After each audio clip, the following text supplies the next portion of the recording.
যেহেতুকে আমি দলীয় কৰ্মী হিসাবে আমি বহুতো কষ্ট কৰেছি কাৰণ ননাই চেৰপাং সমষ্টিত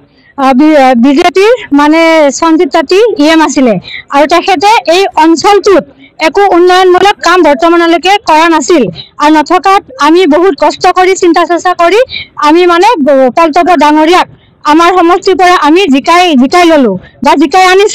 আনিছো যেতিয়া আমি হাগ্ৰামা ছাৰক আমি ডাইৰেক্টলি ক'ব বিচাৰিছো এটা কথা যে তেখেতে আমাৰ উন্নতিৰ হকে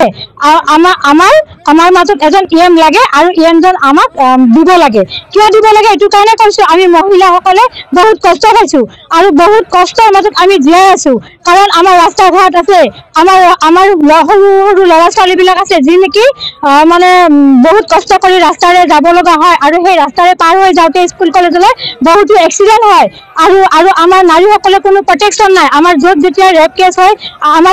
আমাৰ ওচৰত মাত মাতিবলৈ কোনো নাহে যিহেতু হয়তো মানে কি হয় আমি ফেচবুকত বা মোবাইলত দেখাজনহে আমাৰ মাজত থাকে আৰু নেদেখাকে এনেকুৱাকে আৰত বহুতখিনি থাকি যায় আৰু এনেকুৱা সমস্যা আমাৰ মাজত বহুত আছে সেইকাৰণে আমি হাগ্ৰামা যিহেতুকে আমাৰ বিটিআদি সিংহ আৰু সিংহজনক আমি ইয়াৰ পৰা অনুৰোধ জনাইছো তেখেতে আমাক ইএমটো দিব লাগে আৰু আমাৰ মানে চেৰপাঙৰ আমাৰ উন্নতিমূলক কাম কাজখিনি ইএমজনৰ হাতত আমি কৰোৱাম কিয় কৰোৱাম কাৰণ আমিও ৰাইজসকলক কথা দি পেলাই আমি কেম্পেইনিং কৰি আহিছিলো কাৰণ মহিলাসকলৰ বহুত সমস্যা এনেকুৱা কেম্পেইনিং কৰিবলৈ গৈছিলো য'ত নেকি মহিলাসকলে চকুলো টুকিছিল আৰু তেওঁলোকৰ চকুলত আমিও চকুলো টুকিবলগীয়া হৈছে আমাৰ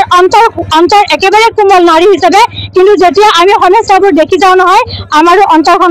মানে ডাঠ হৈ উঠে গভীৰ হৈ উঠে আমাৰ চকুলো ওলাই যায় ইমানখিনি আমি বিপদৰ মাজত আমি জীয়াই আছো আমি শংকাৰ মাজত জীয়াই আছো আৰু এইবোৰ শংকা দূৰ কৰিব পাৰিব একমাত্ৰ আমাৰ হাগ্ৰামা ছাৰক বাহিৰে আমাৰ এই সমস্যা দূৰ কৰিব কোনেও নোৱাৰে গতিকে পল্টপক আমি জিকালো আৰু তেখেতক মানে বিটিআদিৰ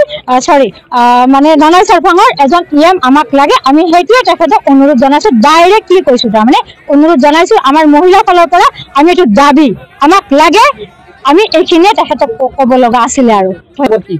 যেতিয়া নিৰ্বাচনী প্ৰচাৰ অভিযান আমি চলাই আছিলো সেই চলাই থকা সময়ত আমাৰ মাজলৈ হাগ্ৰামা ছাৰ আহিছিলে 16 তাৰিখে আৰু 16 তাৰিখৰ যিখন বিশাল সভা হৈছিলে সেই সভাখনত তেখেতে মানে গোটেই সমাজৰ আগত কৈছিলে যে আমাৰ 33 নং ননাই চেৰপাঙৰ পৰা আমি পল্টপ ডাঙৰীয়াক আমি ইএম দিম